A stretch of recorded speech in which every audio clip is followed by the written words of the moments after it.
This will be my review for Lucha Underground Season 2, Episode 14, Cage in a Cage.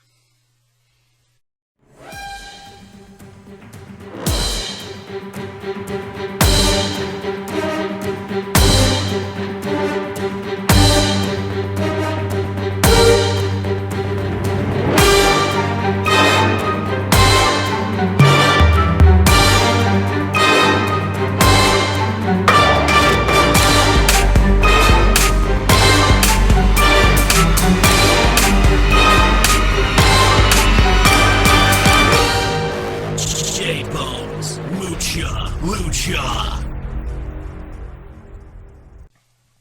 Welcome back, everyone. J-Bone here. Time for some Lucha. Yeah, episode 14, Cage in a Cage.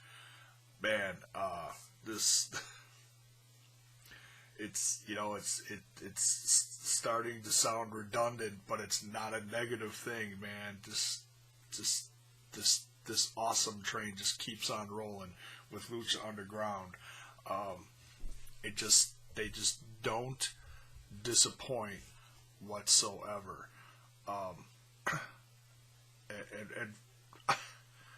I gotta say that, last week I was talking about the cinematography, how it was so good in the episode. This week, man, between the cage match and the trios match and the camera work, geez Louise, and the editing that they do, even, it's like little things like that to catch certain things and timing, and oh my god. Well, let's get into it. So this actually surprised me. I think a lot of fans assumed, because the episode was called Cage in the Cage, that this was going to be the headliner, but that wasn't the case. They actually started out with the cage match between Johnny Mundo coming out with Taya versus Cage. But it makes sense, because this is for one of the ancient Aztec medallions, which that is important down the road, in the long run. But, to have the Trios Championship, yeah, I guess that should be the headliner, considering that is for, the title itself.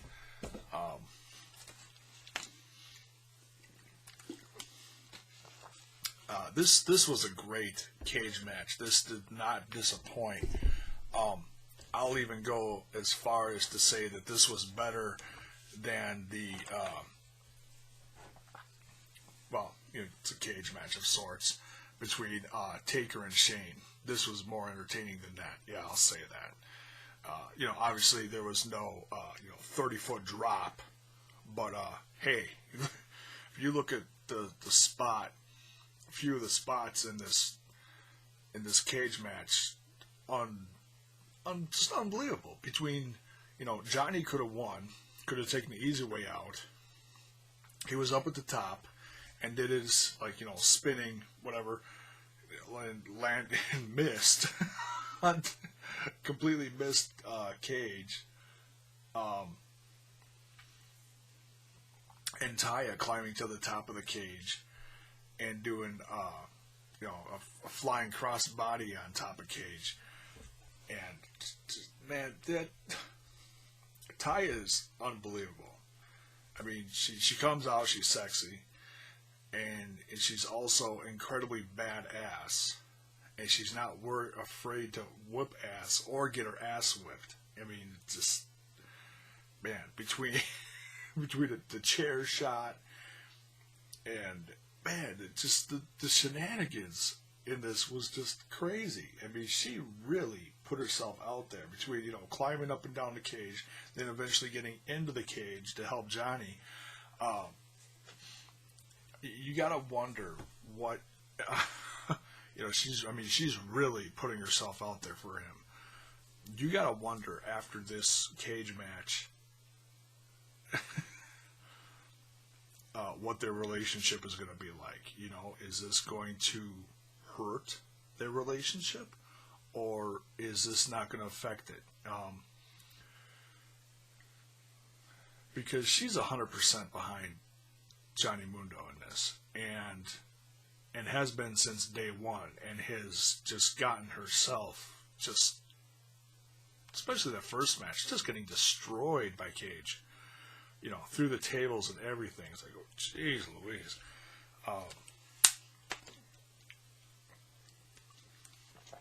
You kind of gotta wonder if she's gonna stay loyal to Johnny. Seriously. I mean, they're a great fit. Taya and Johnny really are. They go together like peanut butter and jelly. You know, when they come out together, that's tight right there. I love it. Man. And how this ends, you know, he gives him a power bomb, and as Mundo hits the canvas, loses the stick, Cage just reaches out and snatches it. It's a great moment. That I saw somebody made a gif out of that on Twitter. I saw that. That was great. Excuse me. Yeah, and then the driver on the chair to finish it for, you know, Cage winning. Man, just a sick Cage match. Yeah, and Taya ended up getting handcuffed at the end there. Why not? There's everything else, you know. Chairs, kendo sticks, destroying the kendo stick into just chucking it like a toothpick. Holy cow. 5-star Cage match in my book. And then the trios tournament, 5-round, 4-way elimination match.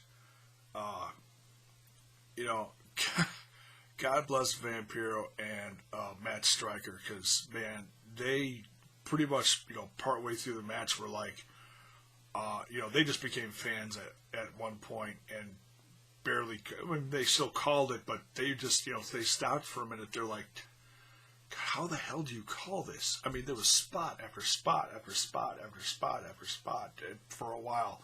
In that first part where all the 4 teams were, you know, diving out of the ring, doing this move, that move. One of the craziest tag matches I've ever seen in my entire life. So much fun. Probably the craziest match I've seen since some matches I've seen with you know, like the Dragon Gate USA stuff I saw about, oh gosh, how long ago was that? It was when I met Daniel Bryan. That was 09? 10? Something like that. Whatever. Anyways, yeah, I mean, crazy, insane tag match. So, we'll go over the, before the teams are out there, Cueto comes out and announces that Angelico is injured. So, his team is going to be shorthanded and that they're going to need all the luck they can get. So Ivelisse and Son of Havoc certainly have the odds stacked against them, you know, defending their championships, which he made it sound like they weren't champions going into this, but whatever. You know, still champs. So, Team 1, PJ Black, Jack Evans, and Phoenix. Team 2, Cortez Castro, Mr. Cisco, and Joey Ryan. Joey Ryan cracks me up every time. I wouldn't be surprised next season we start seeing penis plexes on Lucha Underground. What do you think? Put it in the comments below. What do you think the odds of that are going to be? We start seeing penis plexes next season. I mean, I'd fall off my couch laughing so hard. It'd be great. Team 3, Prince Puma as Tekka Jr. And Rey Mysterio. And honestly, going into this, these guys were my pick. Because they're so good, you know? I mean, all these teams have their highs, you know, as far as, you know,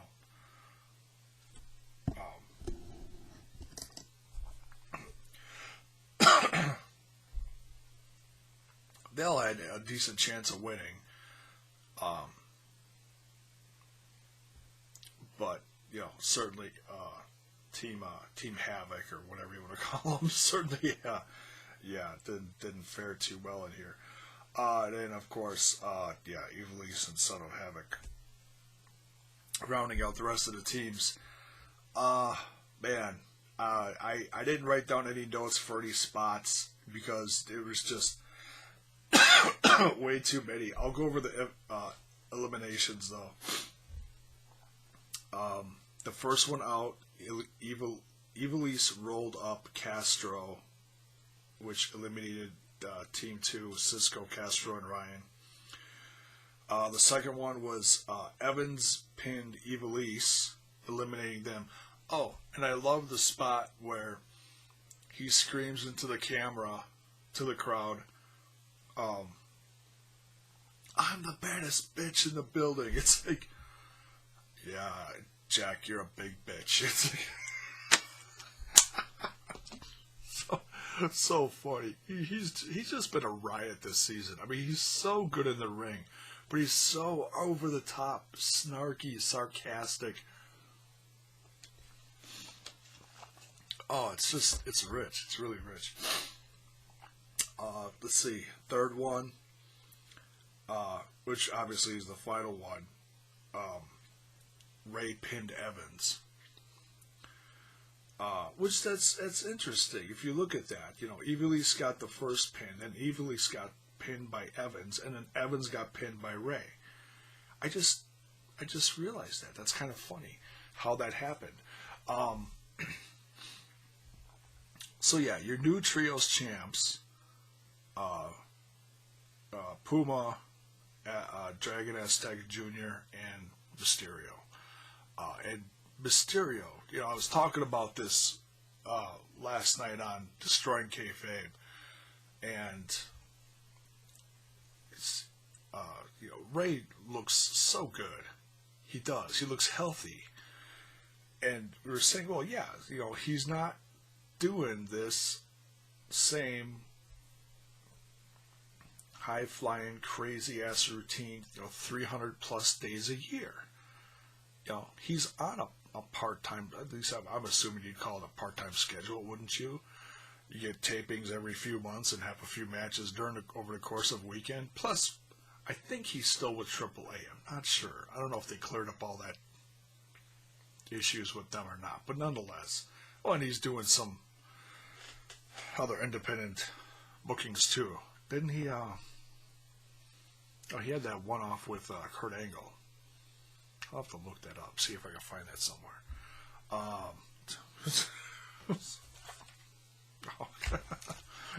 Not around here. You won't find it on my channel.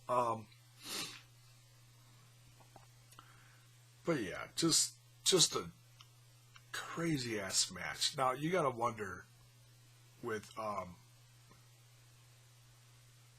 after a week, you always think, after a week like this, then, next week is going to slow down a little bit. And it doesn't. There's always some crazy shit going on. Oh, the end where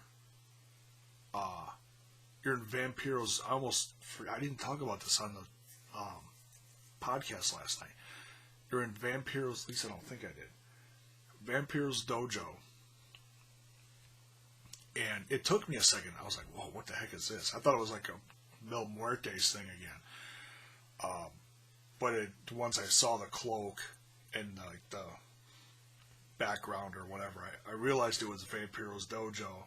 And then Vampiro's there, and he calls Pentagon Jr. And he comes out in a freaking wheelchair. Motorized one at that, which is interesting. And he's like trying to conjure him or something. Ends up dripping hot wax on top of him, on his head, his mask, whatever. He's screaming. And he's like, tell him, get up. Um, and oh man, and he gets up, but then he falls down right away, and he leans down and he whispers something like you're disappointed in you or something. He says something like that. I have to go back and watch it again. But that whole segment was great. You gotta wonder what Vampiro's gonna have to do to get Pentagon going again. So I think like that's going to be like the rest of the season is going to be the rebuilding here and there. You're going to see a segment of rebuilding Pentagon Jr. Is if I had to just throw just a quick guess out there, what Vampiro is going to end up doing, he's going to end up biting Pentagon Jr. and giving him that life again, and it'll give him the strength. And it's gonna be nuts. You're gonna see a new and improved Pentagon Jr. by the end of the season. Excuse me.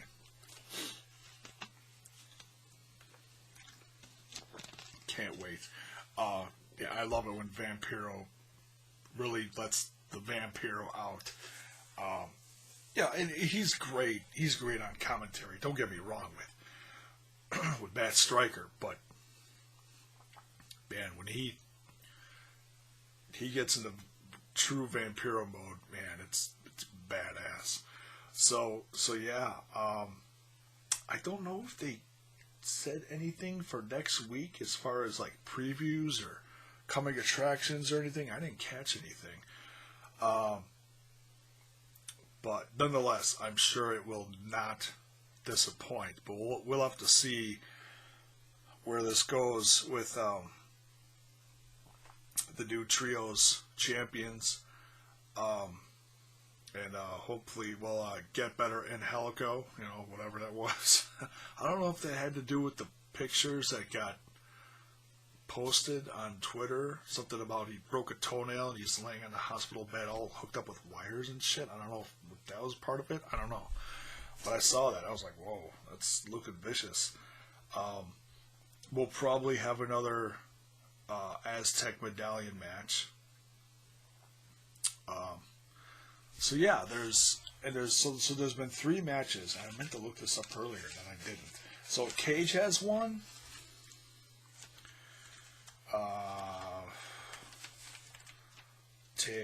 Tejano has one, and I think it's Aerostar is the other one, I think.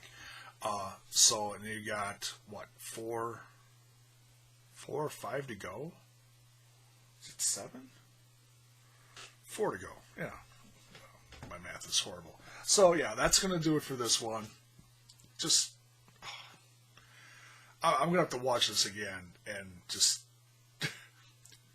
I mean, the cage match was tremendous, but just to watch the 4-way elimination tag match, just because I know I missed stuff in there, as far as spots and stuff that I could have talked about here, but geez Louise, just too much. So it was just insane.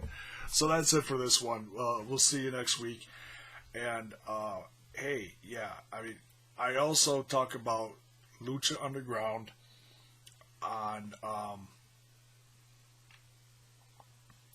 Destroying Kayfabe as well, and that's on Wednesday nights. We're not live yet, but that is in the works. Hopefully, in about a month or 2, we'll start going live. I need to learn that live podcast shit. Right now, we're just recording, but yeah. Go check it out. Go look up Destroying Kayfabe, the new channel, and it's also on my Twitter account. I'll promote stuff on there. So thanks for watching. See you next week.